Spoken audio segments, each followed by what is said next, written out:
اللهم صل على سيدنا محمد يا رب صل وسلم.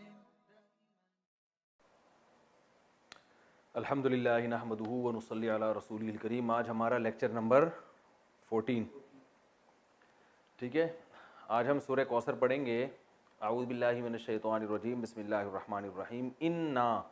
انا اصل میں تھا انا نا. انا کا معنی ہوتا ہے بے شک.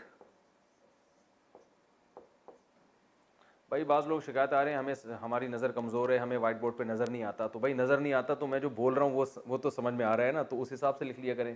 انا اس کا معنی کیا ہے؟ بے شک, یقیناً. نا کسے کہتے ہیں؟ ہم کو. یہ ضمیر پڑھ چکے ہیں نا آپ. انا نا اصل میں تھا انا نا, بے شک ہم. تو انا نا کو عرب لوگ انا بھی کہہ دیتے ہیں, ایک نون کو غائب کر دیتے ہیں. تو پڑھا کیا جاتا ہے یہ اننا. انا بھی پڑھا جاتا ہے اور اننا بھی پڑھا جاتا ہے, دونوں. تو انا اصل میں کیا تھا؟ انا نا. اعطینا اکرمنا. باب اکرام پڑھا نا آپ نے. اکرام کا معنی اکرام کرنا.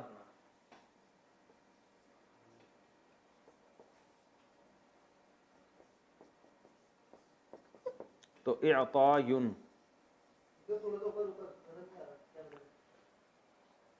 یہ اکرام کا معنی کیا ہے؟ اکرام کرنا.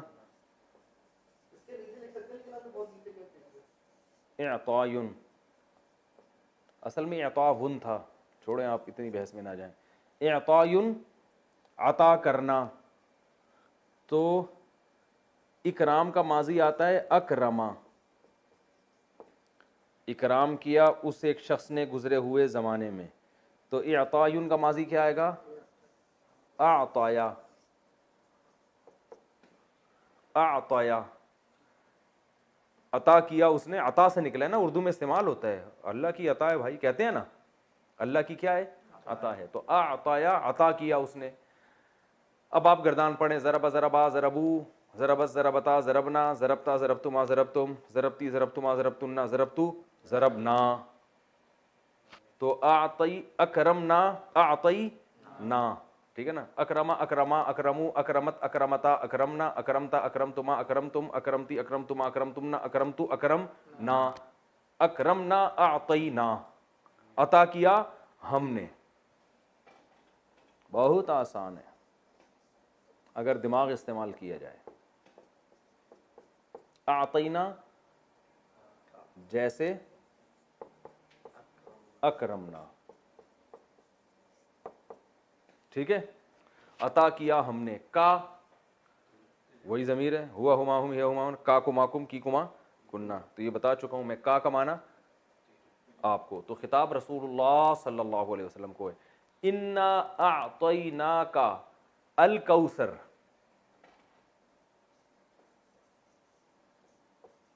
قرآن سامنے رکھ کر بیٹھیں گے نا تو یہ سب لکھا ہوا ہے وہاں پہ. لوگ مجھے شکایت نیچے کمنٹس میں آ رہا ہوتا ہے کہ ہمیں یہ لفظ سمجھ میں نہیں آ رہا. او بھائی قرآن سامنے رکھا ہوا ہے تو سمجھ میں کیوں نہیں آ رہا؟ عجیب, سمجھ میں آنے والی بات نہیں ہے. یہ تو میں پھر بھی ویسے ہی لکھوا رہا ہوں کہ ورنہ تو آپ کے سامنے جب قرآن رکھا ہوا ہے تو اعطینا بھی ہے اور اکرمنا بھی ہم نے پورا لکھوایا تھا آپ کو, اکرما. تو وہ تو اب ہر چیز بچوں کی طرح تھوڑی ایک ایک چیز لکھوائی جائے گی, آپ کھوپڑی استعمال کرنی پڑے گی آپ کو. اعطیناک الکوثر. کوثر کہتے ہیں, کوثر کے دو مطلب آتے ہیں. ایک حوض کوثر جو رسول اللہ صلی اللہ علیہ وسلم کو قیامت کے دن عطا کی جائے گی, اور آپ اس کے پانی سے امتیوں کو پانی پلائیں گے. اور حدیث میں آتا ہے جو وہ پانی پی لے گا قیامت تک اس کو پیاس, قیامت کہہ رہا ہوں, کبھی بھی اس کو پیاس نہیں لگے. قیامت تو آ چکی ہوگی نا, قیامت تک تھوڑی. اور کوثر خیر کثیر کو بھی کہتے ہیں. خیر کوئی بھی بہت بڑی خیر ہو اس کو بھی کوثر کہتے ہیں. تو دونوں تفسیریں. انا اعطیناک الکوثر فصلی, یہ مزیدار ہے. فصلی, فا الگ لفظ ہے, فا کا معنی تو. صلی کیا ہے اصل میں یہ سمجھیں.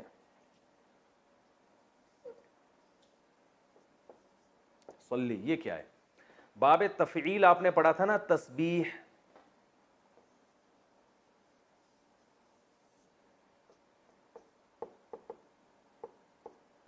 تسبیح. اس کا ماضی کیا آتا ہے؟ سبح. مضارع کیا آتا ہے؟ یسبح.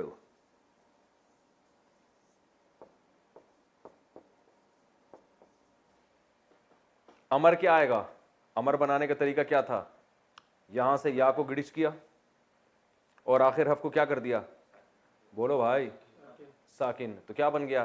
سبح.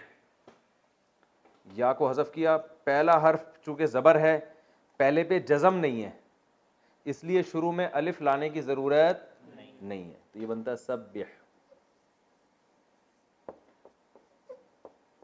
یہ آرڈر کا صیغہ. اس کا مطلب کیا ہے؟ تسبیح بیان کریں. قرآن میں تھا نا فسبح بحمد ربک. تو صلی بھی ایسے ہی تھا, اصل میں تھا صلیا. صلیا اس کو پڑھا جاتا ہے صلی. صلی کا معنی ہوتا ہے نماز پڑھنا. صلیا نماز پڑھی اسے شخص نے. مضارع آئے گا یصلیو.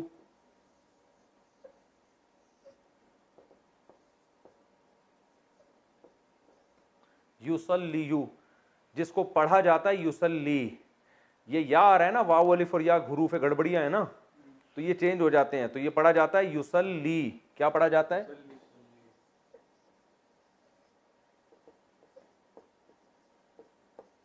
یصلی یعنی وہ نماز پڑھتے ہیں یا پڑھیں گے. اس کا معنی دعا مانگنا بھی آتا ہے.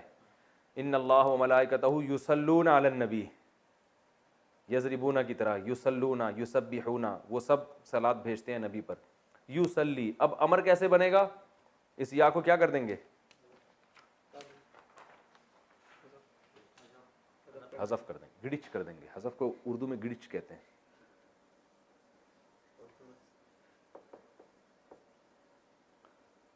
یصلی ٹھیک ہے نا. تسلی بھی یصلی بھی ایک ہی بات ہے. اس تا کو گرایا تو کیا بن گیا؟ صلی. آخر حرف کو کیا کرتے ہیں؟ ساکن کرنا چاہیے نا. جیسے یسبح میں سبح, تو صلی میں آخری حرف کو دیکھا یہ پہلے سے ہی ساکن ہے تو اب ہمیں تو کرنا ہے کچھ نہ کچھ. بس ہمیں ہے, ہم نے ساکن کرنا ہے, امر بنا رہے ہیں ہم. تو ہم نے کیا یار جو ساکن ہے نا اب اس کو مزید ساکن کرنے تو کر نہیں سکتے, اس کو اڑائی دو. اور ویسے بھی حروف گڑبڑی ہے نا, واو الف یا واول حروف ہیں تو یہ آگے پیچھے ہوتے رہتے ہیں. تو کیا کر دیا؟ صلی. تو یہ امر میں یہ آخری حرف میں اگر یہ یا رہا ہوتا ہے نا تو اس کو غائب ہی کر دیتے ہیں. سمجھ میں آ گیا؟ ٹھیک ہے. نہیں آیا تو صلی امر کا صیغہ ہے, بس یہ ذہن میں رکھیں. باب تفعیل ہے تسبیح کی طرح. صلی. صلی کا معنی نماز پڑھو. تو بھی کہتے ہیں نا صلو علی الحبیب. یہ صلو علی الحبیب کیا ہے؟ یہ آپ کو گرین چینل میں ملے گا. صلو علی الحبیب اصل میں تھا صلیو. اب یہ گرین چینل والوں کو یہ بات کا پتہ نہیں ہے کہ نہیں ہے کہ یہ اصل میں کیا تھا. صلیو علی الحبیب تھا اصل میں. سبحو کی طرح. جیسے سبح ابھی میں نے آپ کو بتایا اس کا معنی ہے تسبیح بیان کر تو ایک آدمی. سبحا تم دونوں. سبحو تم سب تسبیح بیان کرو. تو اصل میں تھا صلیو علی الحبیب. لیکن یا آ رہا ہے حروف گڑبڑی ہے تو صلیو میں گھمانا تھا تو انہوں نے سلو ہو گیا. کیا بنا دیا اس کو؟ سلو.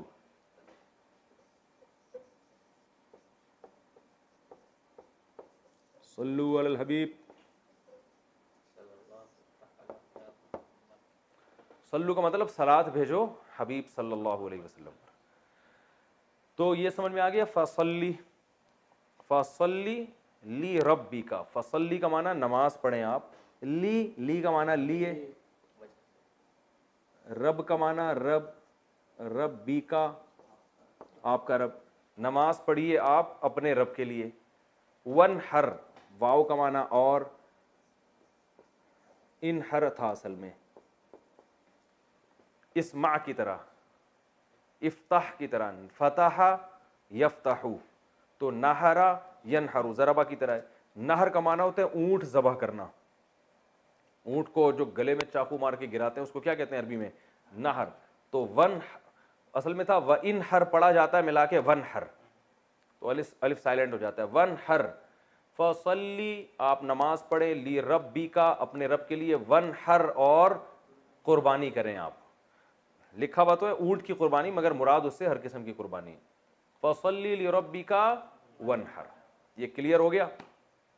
اچھا بھائی اب اس کی ہم تفسیر بیان کر دیتے ہیں.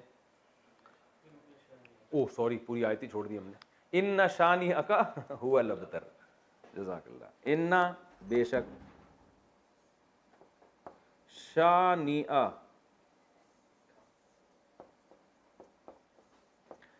یہ جو شانئ ہے یہ لفظ اردو میں استعمال ہوتا ہے، اس کا معنی ہے دشمن. شانئ کسے کہتے ہیں؟ دشمن کو. کا معنی آپ کا. ان شانئ کا، بے شک آپ کا دشمن، هو الابتر، وہ دشمن کیا ہے؟ ہوا کا معنی وہ، الابتر. ابتر اصل میں دم کٹے کو بھی کہتے ہیں، جس کی دم کٹ گئی ہو. اس کو بھی کہتے ہیں جس کا نام و نشان ختم ہو جائے. ابتر کا معنی کیا ہے؟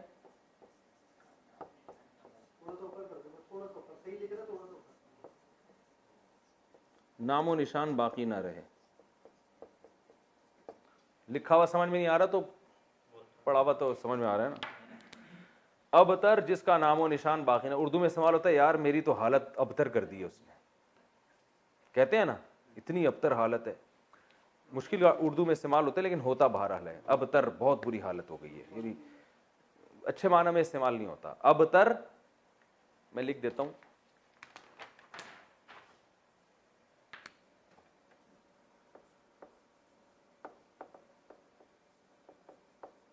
دم کٹے کو بھی کہتے ہیں وہ جس کا نشان باقی نہ رہے، نسل باقی نہ رہے. ٹھیک ہے. افعال کے وزن پر صیغہ صفت ہے. چھوڑیں صیغہ صفت کو، کنفیوز ہو جائیں گے لوگ. ابتر بس کہتے ہیں، کس کو کہتے ہیں؟ ہے تو صیغہ صفت. افعل جیسے اعما، اسممو، ہاں عیب کے معنی میں ہے نا. اور اعور جیسے میں نے مثالیں دی تھیں. اس کی مؤنث آتی ہے بترا. اچھا خیر، تو ان نشانیوں کا هو الابتر قرآن کی مختصر ترین صورت. تو ہم آگے قل یا ایھا الکافرون بھی حل کر لیتے ہیں، پھر دونوں صورتوں کی تفسیر ایک ساتھ ریکارڈ کروا دیتا ہوں. ٹھیک ہے. اگلی صورت ہے قل یا ایھا الکافرون. قل کیا ہے؟ اصل میں قل بہت استعمال ہوا ہے قرآن میں. اصل میں تھا قوالا. قوالا یقبلو.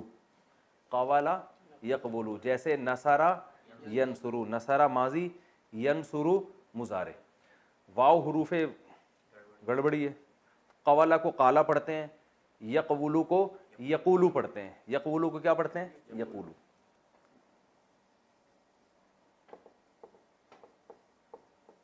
وہ کہتا ہے یا کہے گا. جب امر بناتے ہیں تو سب سے پہلا کام ہمارا کیا ہوتا ہے؟ اس یا کو گرا دیتے ہیں، مارکیٹ سے کیا کر دیتے ہیں؟ شارٹ. یہ بن گیا قولو. کیا بن گیا؟ قولو. صاف کر کے لکھ دیتا ہوں یہاں پہ موٹا موٹا.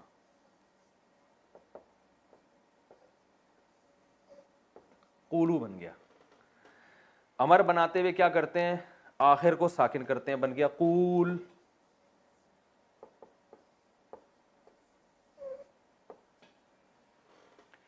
شروع میں الف لے کر آتے ہیں اگر پہلا حرف ساکن ہو، نہیں ہو تو کچھ لانے کی ضرورت نہیں ہے. تو یہ کیا بن گیا؟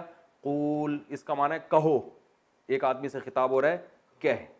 اب قول اتنا لمبا ہے اور یہ ہے بھی واو گڑبڑی حرف ہے، تو عرب نے اس کو بنا کے دیا قل. اب قول کون بولے گا بھائی؟ اتنی دیر اس کی بات کرنے میں نہیں لگی جتنی دیر آپ کو اس کے کہنے میں لگ رہی ہے. بھائی میں آپ سے کہتا ہوں بات کریں، اور بات کرنے کا لفظ اتنا لمبا میں نے کھینچ دیا کہ آپ کے اب ٹائم ختم ہو چکا ہے. ایسا ہی ہے نا کہ آپ نے جتنی دیر میں مجھے بات کرنے کے لیے کہا ہے تو میرے بات کرنے کا ٹائم بھی آپ پی گئے ہیں. تو اگر آپ بولیں نا قول، وہ کہے گا قول کچھ کہنے کے قابل چھوڑا نہیں ہے، ٹائم ختم ہو گیا، میٹنگ کا ٹائم، آپ جا سکتے ہیں. تو اس لیے عربوں نے کیا کیا؟ قول کو شارٹ کر کے کیا کر دیا، اور بہت اچھا کام کیا. صحیح ہے نا، بالکل مناسب کام کیا. جب قول سے بات بن رہی ہے تو قول کہنے کی ضرورت کیا ہے, تو انہوں نے قول کو بنا دیا قل. یہ عربی اہل لغت کی بات کر رہا ہوں, یہ نبی صلی اللہ علیہ وسلم سے پہلے جو عرب تھے نا, زبان تو خود ہی نیچرل اس میں بن جاتی ہے نا, تو یہ بن گیا قل. قل کا معنی کہیں, ٹھیک ہے نا, قول سے نکلا ہے, قول اردو میں استعمال ہوتا ہے, بات کو کہتے ہیں. دو بندوں کو بولیں گے تو قولا, قولو, قولی, ٹھیک ہے نا. اچھا قل کہہ دیں, یا کا معنی کیا ہے, اے, اردو میں استعمال ہوتا ہے. یا اللہ, ہم کہتے ہیں نا یا اللہ, اے اللہ. قل یا ایھا الکافرون, ایھا, یہ ایھا کا لفظ بہت استعمال ہوا ہے. ایو کا مطلب ہوتا ہے, یہ صرف یوں سمجھ لیں کہ ایک تنبیہ کے لیے لگایا جاتا ہے. جیسے ہم کہتے ہیں ارے, اور ہا کا معنی بھی ایک تنبیہ, ہا یعنی ادھر متوجہ ہو جاؤ.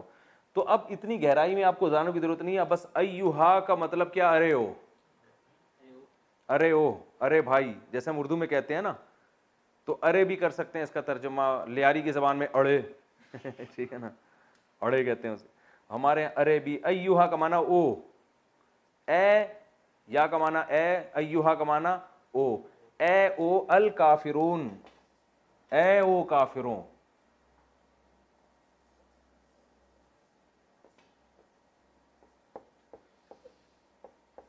کافرون کون سا صیغہ ہے, کافر کی جمع ہے. کفارا یکفرو, نصارا ینصرو. اس میں فاعل آتا ہے ضاربن, تو اس کا آئے گا کافرون. جمع آتا ہے ضاربون, تو اس کا آئے گا کافرون.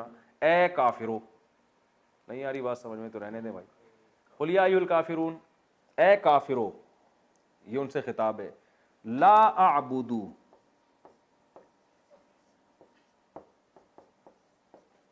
اعبدو انصرو کی طرح, انصرو میں مدد کرتا ہوں, اعبدو میں عبادت کرتا ہوں, لا اعبدو میں عبادت نہیں کرتا.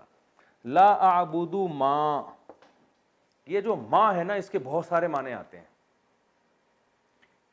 ایک معنی اس کا الذی والا بھی آتا ہے, الذی کا معنی وہ جو کہ, تو ماں کا معنی بھی وہ جو کہ, ٹھیک ہے, یہ نوٹ کر لیں. ماں کا معنی بہت دفعہ کیا آتا ہے, الذی, جو الذی کا معنی ہے وہی ماں کا معنی. لا اعبد ما, میں نہیں عبادت کرتا اس کی جو کہ, میں عبادت نہیں کرتا ماں اس کی جو کہ, یعنی اس کی جو کہ, یا ہو انگلش میں نا, ہو یا ہوم, یہ بالکل وہی معنی ادا کر رہا ہے, ٹھیک ہے نا.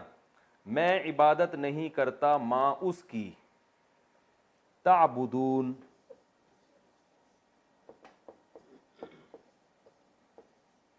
تعبدون تنصرون کی طرح, تنصرو تم مدد کرتے ہو, تنصرو, تنصرانی, تنصرون تم سب مدد کرتے ہو, تعبدون تم سب عبادت کرتے ہو.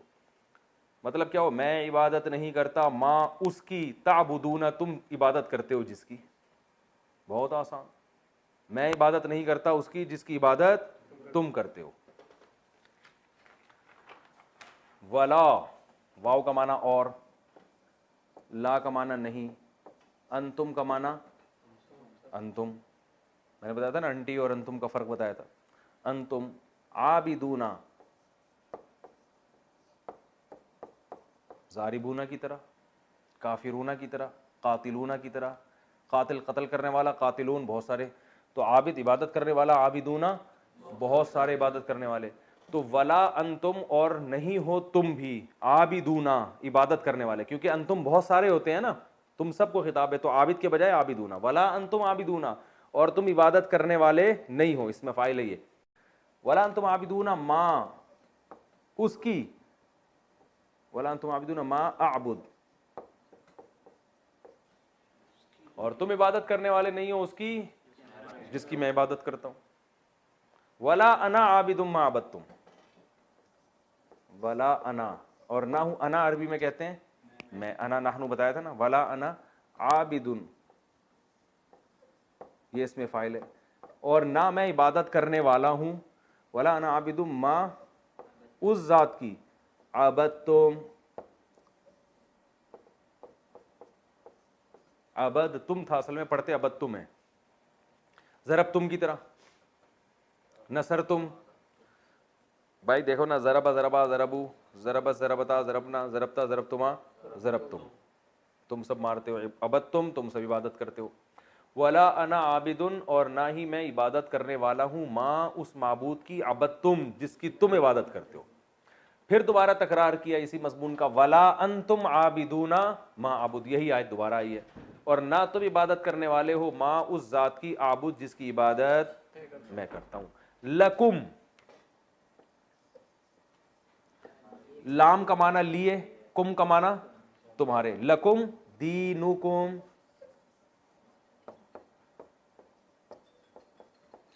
تمہارے لیے، دینکم تمہارا دین، ولیا، واو کا معنی اور، ولیا یا کا معنی میں، ذرا بنی تھا نا، یا آ رہا تھا، ولیا اور میرے لیے، لکم دینکم ولیا دین، اور میرے لیے ایک دین ہے. یہ تو ترجمہ بتا رہا ہوں نا، لکم دینکم تمہارے، تمہارا دین، ولی دین اور میرے لیے بھی ایک دین ہے. ایک کا ترجمہ تنوین سے کر رہا ہوں. جب بھی دو زبر دو سے دو پیش آتا ہے نا تو اس کا معنی کوئی یا ایک لگتا ہے. سمجھ میں آ گیا؟ ٹھیک ہے، نہیں ہے تو زیادہ پیچیدگیوں میں جانے کی ضرورت بالکل بھی نہیں ہے. تو بس لکم دینکم ولی دین، تمہارے لیے تمہارا دین اور میرے لیے دین، ایک الگ دین ہے میرے لیے. تو یہ سورہ کوثر اور سورہ کافرون. کتنا ٹائم باقی ہے بھائی؟ 19 منٹ باقی ہیں ابھی. تو سورہ کوثر اور سورہ کافرون کا میں نے آپ کو جو گرامر کے لحاظ سے حل کر دیا. اب ہم آگے اس کی تفسیر پڑھتے ہیں. تو اب ہم انشاءاللہ اس کی تفسیر پڑھیں گے. پہلے سورہ کوثر ہم نے پڑھی ہے. کوثر عربی میں خیر کثیر کو کہتے ہیں. اس سورت کا ایک شان نزول ہے. شان نزول اس کا یہ ہے کہ رسول اللہ صلی اللہ علیہ وسلم جب مکہ مکرمہ میں تھے تو آپ صلی اللہ علیہ وسلم نے لوگوں کو توحید کی دعوت دی. تو بہت سو نے قبول کی، بہت سو نے انکار کیا. آپ صلی اللہ علیہ وسلم کے دشمن پیدا ہو گئے. عرب میں نرینہ اولاد کو ایک بہت بڑا تحفہ سمجھا جاتا تھا. آپ صلی اللہ علیہ وسلم کے نرینہ اولاد نہیں تھی. آپ کے بیٹے پیدا ہوئے قاسم، اور ان کا انتقال ہو گیا. تو اس پہ جو ہے نا مشرکین مکہ نے یہ شور مچانا شروع کر دیا کہ دیکھو یہ تو ابتر ہے معاذ اللہ، یعنی ان کی تو نسل ہی ختم ہو رہی ہے، ان کا تو اثر ہی ختم ہو جائے گا، اور جو دین یہ لے کر آئے ہیں ان کے دنیا سے جانے کے بعد وہ دین ختم ہو جائے گا. کیونکہ عموماً ایسا ہوتا ہے کہ باپ کے جانے کے بعد بیٹے جو ہے وہ قائم مقام بنتا ہے اور وہ اسی ویژن کو لے کے آگے چلتا ہے. تو ان کو یہاں ویسے بھی لوگ فالو نہیں کر رہے ہیں مکہ میں، اور ان کی اپنی کوئی اولاد بھی نہیں ہے، یعنی نرینہ اولاد بھی نہیں ہے، کیونکہ نسل تو نرینہ اولاد سے چلتی ہے. تو اس لیے جو ہے نا یہ ابتر ہے معاذ اللہ. ابتر کا معنی ان کا نام و نشان ختم ہونے والا ہے. تو نبی صلی اللہ علیہ وسلم بشر تھے. آپ کو یہ تانے سن کے غم ہوتا تھا. انسان کو بہرحال ہوتا ہے جب کوئی اس کے خلاف منفی پروپیگنڈا کرتا ہے. تو اللہ تعالیٰ نے آپ صلی اللہ علیہ وسلم کی تسلی کے لیے یہ آیات نازل فرمائی. عاص ابن وائل ایک بہت اسلام دشمن تھا، عرب کا سردار تھا، اس نے یہ پروپیگنڈا بہت کیا تھا. تو اس پر سورہ کوثر نازل ہوئی. انا اعطیناک الکوثر، اے نبی ہم نے آپ کو خیر کثیر دی ہے. خیر کثیر سے مراد آپ کو جو ہم نے اسلام دیا ہے وہ اتنی بڑی خیر ہے کہ اگر آپ کے کوئی نرینہ اولاد نہیں بھی ہے تو اس کے مقابلے میں اللہ نے آپ کو جو دین دے دیا، اس کی دینی دنیا کی برکتیں بھی حاصل ہوں گی اور آخرت میں بھی. تو یہ خیر کثیر کے ہوتے ہوئے اگر آپ کے نرینہ اولاد نہیں ہوتی تو آپ کو غم کرنے کی ضرورت نہیں ہے. اور دوسری تفسیر کے مطابق ہم نے آپ کو حوض کوثر دی ہے. تو آپ صلی اللہ علیہ وسلم میدان حشر میں اپنے امتیوں کو پانی پلائیں گے. جب لوگ پیاس سے بلک رہے ہوں گے تو یہ آپ کی خصوصیت ہے کہ اس وقت اللہ نے آپ کو ایک نہر آپ کے اختیار میں دی ہوگی جس سے آپ اپنے چاہنے والوں کو پانی پلائیں گے اور پھر ہمیشہ کے لیے ان کی پیاس بجھ جائے گی. تو جس کو اتنی بڑی نہر ملی ہو، اتنا اس کو عزت مل رہی ہو آخرت میں، تو اس کو ایسی شخصیت کو کہ اگر نرینہ اولاد نہیں ہوتی تو وہ یہ غم کوئی غم نہیں ہے ان کے لیے. تو یہ دو خوشخبریاں دی گئیں. انا اعطیناک الکوثر، اے نبی ہم نے آپ کو کوثر عطا کی ہے. اب چونکہ اللہ نے ایک نعمت کی ہے تو اللہ فرما رہے ہیں کہ آپ پر بھی شکر واجب ہے. وہ شکر کیا ہے؟ فصلی لربک، آپ اپنے رب کے لیے نماز پڑھیے، ونحر اور قربانی کیجیے. دو کام آپ کریں گے، نماز اور قربانی. تو اس کا صلہ اللہ آپ کو کیا عطا فرمائے گا؟ ان شانئک ھو الابتر، آپ کا دشمن آپ کو تانے دے رہا ہے کہ آپ ابتر ہیں، آپ کی نسل ختم ہونے والی ہے.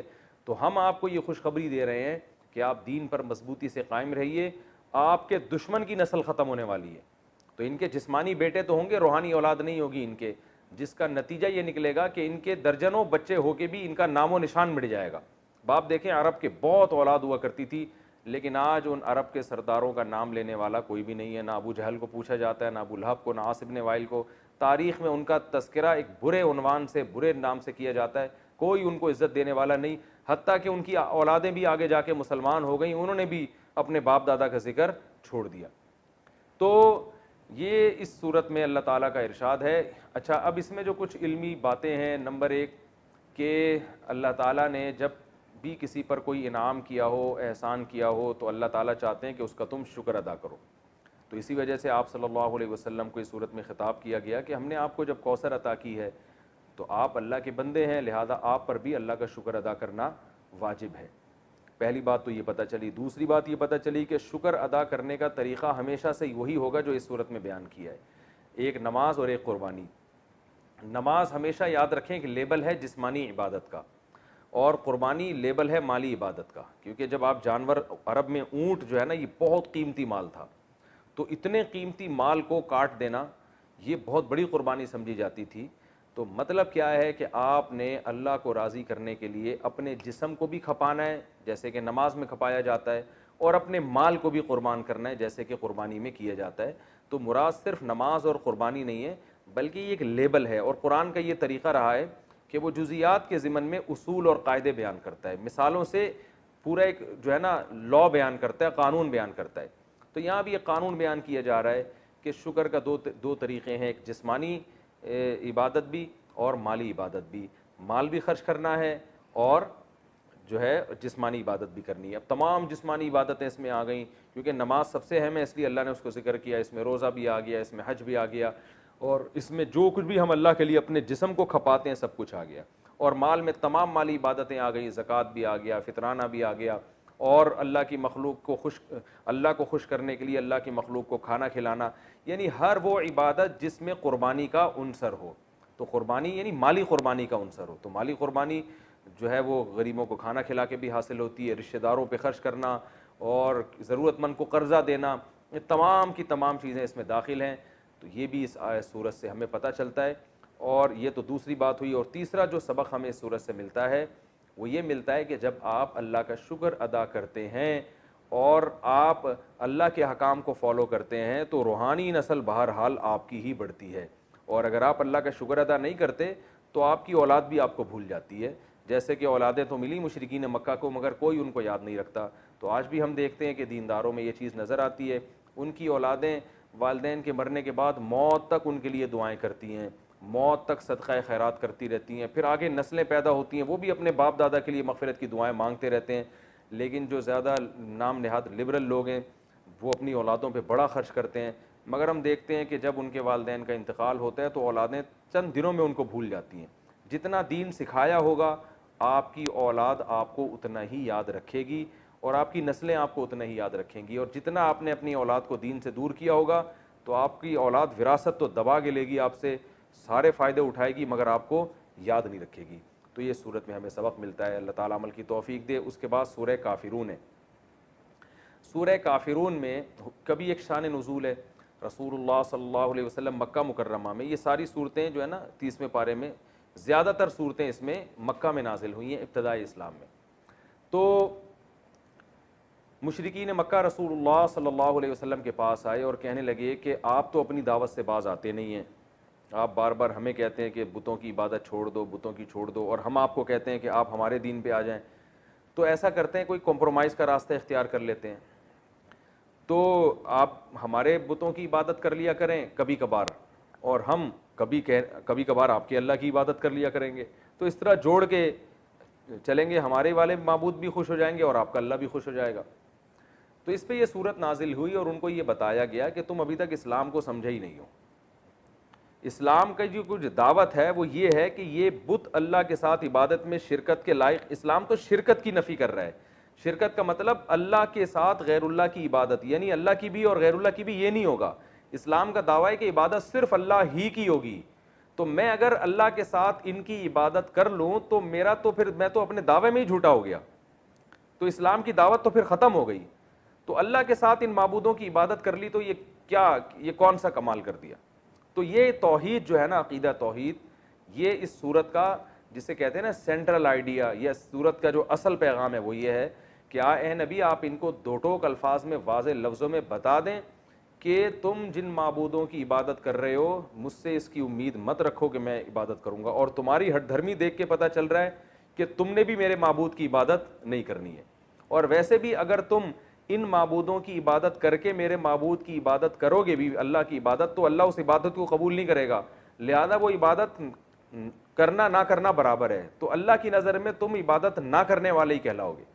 تو یہ سورت کا مضمون ہے. قل یا ایھا الکافرون, اے نبی آپ کافروں سے کہہ دیجئے, لا اعبد ما تعبدون, میں ان معبودوں کی عبادت نہیں کرتا جن کی عبادت تم کرتے ہو, ولا انتم, اور نہ ہی تم, عابدون عبادت کرنے والے ہو, ماں اس معبود کی, اعبد جس کی میں عبادت کرتا ہوں. اب سوال پیدا ہوتا ہے وہ تو تیار تھے عبادت کرنے کے لیے, تو نبی ان سے یہ کیوں کہہ رہے ہیں کہ تم بھی اس کی عبادت کرنے والے نہیں ہو جس کی میں عبادت کر رہا ہوں. وہ نبی اس لیے کہہ رہے تھے کہ تم اپنے نظریے کے مطابق اگر میرے معبود کی عبادت کر بھی لو تو اللہ کی نظر میں تم اللہ کی عبادت کرنے والے کہلاؤ گے ہی نہیں, کیونکہ اللہ اس عبادت کو مانتا ہی نہیں ہے جس میں اللہ کے ساتھ کسی کو شریک کیا جائے. اس لیے بتا دیا کہ تم بھی میرے معبود کی عبادت کرنے والے نہیں ہو. تم اس خوش فہمی میں نہ رہو کہ تم ادھر بتوں کی بھی عبادت کرو گے اور اللہ کی بھی عبادت کرو گے تو کچھ دین حق کا حصہ تمہیں بھی مل جائے گا اور کچھ اللہ تمہیں کچھ نواز دے گا اس پہ, تو اس خوش فہمی میں مبتلا مت رہو. ولا انتم عابدون ما اعبد, تم کون سا عبادت کرنے والے ہو اس معبود کی جس کی میں عبادت کرتا ہوں, تو وہ عبادت تمہاری ہونا نہ ہونا برابر ہے. تو جیسے تم اپنے ہٹ دھرمی پہ قائم ہو اور شرک کر رہے ہو اور تم اللہ کی عبادت نہ کرنے والے شمار ہو رہے ہو, تو ایسے بھائی ہم بھی پھر اپنے دین پر مضبوط ہیں, ہم بھی تمہارے معبودوں کی عبادت نہیں کریں گے. تو اسی آیت کو پھر دوبارہ دہرایا گیا تاکید کے لیے کہ ولا انا عابد ما عبدتم, نہ میں اس کی عبادت کرنے والا ہوں جس کی عبادت تم کرتے ہو, ولا انتم عابدون ما اعبد, یعنی اسی مضمون کو تکرار کیا گیا. قرآن میں ایسا ہے کہ ایک آیت کو بار بار تکرار کیا گیا ہو تاکید کے لیے. جیسے ہم کسی کو بات سمجھاتے ہیں نا تو ایک دفعہ کہتے ہیں, پھر دو دفعہ کہتے ہیں, پھر تین دفعہ کہتے ہیں, تو یہ عرب کا ایک دستور تھا, اس طرح سے بات کو سمجھایا کرتے تھے. قرآن میں اس کی بہت مثالیں ملتی ہیں.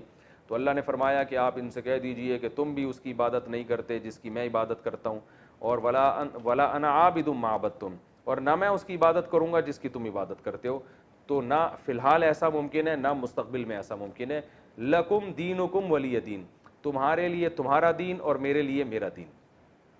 اس آیت کا یہ مطلب نہیں ہے کہ ان کو اجازت دی جا رہی ہے کہ تم اپنے دین پر عمل کرو میں اپنے دین پر. اس کو کہتے ہیں متارکت, کہ جب کوئی ہٹ دھرم ہو اور بات نہ مان رہا ہو تو جان چھڑانے کے لیے اس کو یہ کہا جا سکتا ہے کہ بھائی تم اپنے دین کو فالو کرو, ہم اپنے دین کو فالو کرتے ہیں. مطلب یہ کہ تم اپنا دین نہیں چھوڑ سکتے تو کم از کم ہمیں تنگ مت کرو, ہم سے امید مت رکھو کہ ہم اپنا دین چھوڑ دیں گے. تو یہ تو اس صورت کی جو بیسک تفسیر تھی وہ میں نے بیان کی ہے. اس صورت میں جو علمی نکات ہیں, سب سے پہلا نقطہ یہ ہے کہ بعض لوگ آج کہتے ہیں کافر کو بھی کافر کہنے کی اسلام میں اجازت نہیں ہے.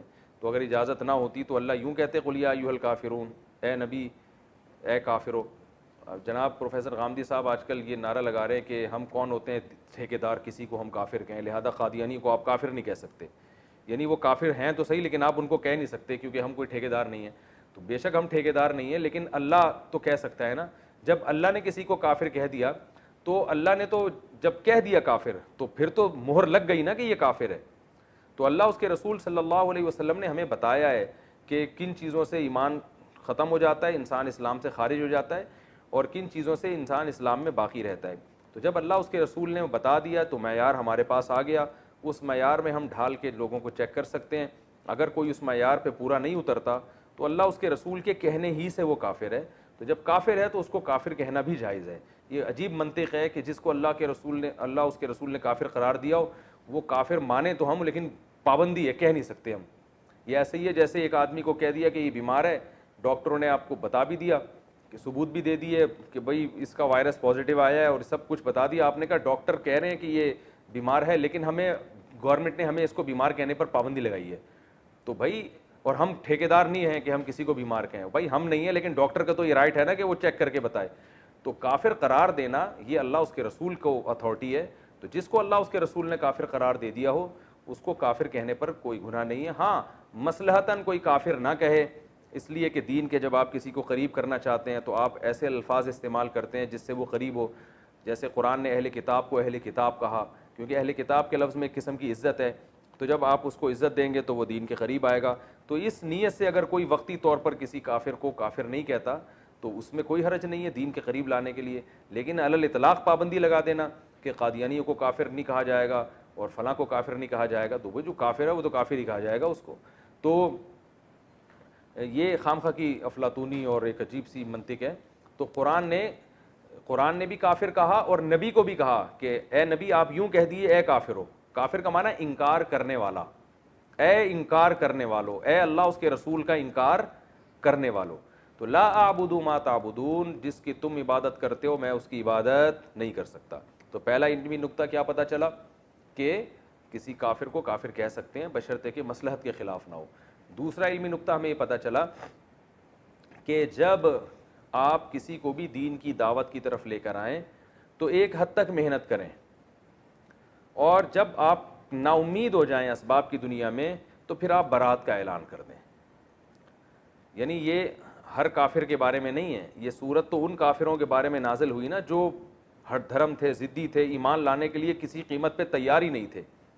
تو ایک اسٹیپ ایسا آتا ہے کہ اس میں آپ کو یہ کہنے کی اجازت ہے کہ بھائی ہم تم سے بری ہیں، لکم دینکم ولی دین، تمہارے لیے تمہارا دین اور ہمارے لیے ہمارا دین. کیونکہ اب ہمیں تمہارے انداز سے اور تمہارے عمل سے پتہ چل گیا، ایک اندازہ ہو گیا کہ تم ہمارے دین کو فالو کرنے والے نہیں ہو. تو اب ایسی صورت میں بجائے اس کے کہ آپ دوبارہ پھر ان سے چپکے رہیں، اس کا نقصان یہ ہوتا ہے کہ برے ماحول کا آپ پہ بھی اثر پڑتا ہے. تو ان سے کنارہ کشی اختیار کر لی جائے. بھائی اگر آپ کو اسلام سمجھ میں نہیں آ رہا تو جیسے آپ جو سمجھ میں آ رہا ہے پھر اس پر کرو، اللہ آخرت میں خود ہی فیصلہ کر دے گا. تو چونکہ یاد رکھو اس صورت کا یہ مطلب ہرگز نہیں ہے کہ لکم دینکم ولی دین. کیونکہ میرا ایک عیسائی سے مناظرہ ہو رہا تھا، مناظرہ تو نہیں بحث ہو رہی تھی، تو عیسائی نے کہا آپ کے تو قرآن میں خود لکھا ہوا ہے لکم دینکم ولی دین، مسلمانوں کے لیے اسلام ہے اور ہمارے لیے ہمارا دین، تو ہمارے لیے عیسائیت ہے، تو ہمیں عیسائیت پہ ہی اللہ بخش دے گا. میں نے کہا اس آیت کا یہ مطلب نہیں ہے بھائی، اس آیت کا مطلب یہ ہے کہ تم نے بات تو ماننی نہیں ہے، تو دنیا میں ہم تم سے برات کا اعلان کرتے ہیں اور ہم تم کو چھیڑیں گے نہیں. تم اگر اسی دین کو فالو کرتے ہو تو کرتے رہو، اللہ خود ہی قیامت میں حشر جو ہے نا وہ تمہارا کر دے گا اور اللہ خود ہی انتقام لے لے گا. کیونکہ القرآن یفسر بعضہ بعضا، قرآن کی ایک آیت دوسری آیت کی تفسیر کرتی ہے. دوسرے مقام پہ اللہ نے فرمایا ان الدین عند اللہ الاسلام، دین اللہ کی نظر میں صرف اسلام ہے. اور ایک اور جگہ فرمایا وَمَن يَبْتَغِي غَيْرَ الْإِسْلَامِ دِينًا فَلَن يُقْبَلَ مِنْهُ، جو اسلام کے علاوہ کسی اور مذہب کو فالو کرے گا ہرگز قیامت کے دن قبول نہیں کیا جائے گا. وَهُوَ فِي الْآخِرَةِ مِنَ الْخَاسِرِينَ، اور وہ آخرت میں خسارے والوں میں سے ہوگا. تو اللہ جب ایک جگہ واضح لفظوں میں فرما رہے ہیں کہ اسلام کے علاوہ کوئی دین قابل قبول نہیں ہے، تو اللہ کیسے پرمیشن دے سکتے ہیں لکم دینکم کہ تم جس دین کو فالو کرتے رہو؟ تو کوئی فالو کرنے کی اجازت نہیں ہے. صرف بتانا ہی مقصد ہے کہ تم اگر ہماری بات نہیں مانتے تو دنیا میں تم اسی دین کو فالو کرو، ہم زبردستی اپنا دین تم پر مسلط نہیں کریں گے، ہم زبردستی تم سے بحث مباحثہ کر کے تمہیں زبردستی لانے کی کوشش نہیں کریں گے. یہ مطلب ہے. اور اسی مفہوم کی آیت سورہ آل عمران میں لا اکراہ فی الدین، دین میں زبردستی نہیں ہے. قد تبین الرشد من الغی، زبردستی نہ ہونے کی اللہ نے وجہ بھی بیان کر دی کہ صحیح راستہ، رشد والا راستہ، وہ غی یعنی گمراہی والے راستے سے بالکل واضح ہے. یعنی اللہ نے صحیح جو راستہ ہے نا وہ دودھ کا دودھ پانی کا پانی، اس طرح سے اللہ نے سب کے سامنے واضح کر دیا ہے. تو جب اللہ نے اسلام کو اتنا واضح کر دیا، ہدایت کے راستے کو اتنا واضح کر دیا، تو زبردستی لانے کی اب ضرورت نہیں ہے. کیونکہ جو زبردستی آئے گا وہ چلے گا تھوڑی زبردستی، وہ حجت تمام ہو چکی ہے، سب کو پتہ چل گیا ہے کہ صحیح کیا ہے اور غلط کیا ہے. تو یہ تمام آیتوں کو آپ ملاتے ہیں تو صاف پتہ چلتا ہے کہ لکم دینکم ولی دین کا یہ مطلب ہرگز نہیں ہے کہ تم اپنے دین کو فالو کرو، تمہیں اجازت ہے. نہ نہ نہ نہ، دنیا میں اجازت ہے، آخرت میں سزا ملے گی. اور تیسرا نقطہ اس آیت سے ہمیں یہ بھی پتہ چلتا ہے کہ کسی کو زبردستی مسلمان نہیں بنایا جا سکتا. دو میں نے علمی نقطے بیان کر دیے نا، پہلا کہ کافر کو کافر کہنا جائز ہے، دوسرا کیا ہے کہ جب آپ کو نا امید ہو جائیں کسی کی دعوت پہ تو اس پہ ٹائم ضائع کرنے کے بجائے کسی اور کام میں انسان کو کسی اور کو دعوت دینی چاہیے. بعض لوگ ایک ہی آدمی کے پیچھے پڑے رہتے ہیں، ایک ہی فرقے کے پیچھے پڑے رہتے ہیں ساری زندگی. بھائی نہیں صحیح آ رہا تو اپنی صلاحیتوں کو کسی اور جگہ خرچ کرو. بہت سے لوگ ایسے ہیں جن میں ہدایت کا جذبہ ہے، تو ان پہ اپنی صلاحیتوں کو خرچ کرو، وہ ہدایت لے آئیں گے. تو ہر دھرم لوگوں کو چھوڑ دینا چاہیے. تو یہ دوسرا نقطہ ہوا. تیسرا علمی نقطہ کیا ہوا کہ ایک انتہا کے بعد تیسرا علمی نقطہ یہ ہوا کہ لکم دینکم ولی دین میں اللہ تعالیٰ نے یہ ہمیں بتا دیا کہ آپ اپنا دین زبردستی کسی پہ مسلط نہیں کر سکتے. تو اسلام میں ایسا ہی ہے کہ کوئی اگر اسلام میں داخل نہ ہونا چاہے تو کہیں تلوار کا استعمال کی اجازت نہیں دی گئی ہے کہ لازمی اس کو واپس دین کی جو ہے نا اسلام میں داخل کیا جائے. البتہ کوئی مسلمان ہو پہلے سے اور وہ اسلام کو چھوڑ دے تو پھر حکومت کے لیے جائز نہیں ہے کہ اس کو اس غیر اسلام پہ باقی رہنے دے, کیونکہ اس کو پھر محاربہ سمجھا گیا ہے, اعلان جنگ سمجھا گیا ہے, کیونکہ اس نے اسلام کے محاسن اپنی آنکھوں سے دیکھے ہیں, اس کا عذر پھر چھوٹا نہیں ہے. کیونکہ اس طرح اگر لوگ جائیں گے تو پھر یہ اس سے جو ہے نا اسلام کو شدید نقصان پہنچتا ہے. تو اسلام میں داخل ہونے کے لیے راستہ کھلا ہوا ہے, داخل ہونے کے بعد واپسی کا آپشن اسلام نے نہیں رکھا. تو آپ سوچ سمجھ کے آئیں, نہ آئیں کوئی مسئلہ نہیں ہے, آخرت میں اللہ آپ سے خود ہی انتقام لے گا, لیکن آ گئے ریورس نہیں ہو سکتے, اس کی اسلام نے آپ کو اجازت نہیں دی ہے. تو یہ اس صورت کا مین خلاصہ تھا, برات کا اعلان. اللہ تعالی ہم سب کو سمجھنے کی, عمل کرنے کی توفیق عطا فرمائے. وما علینا الا البلاغ.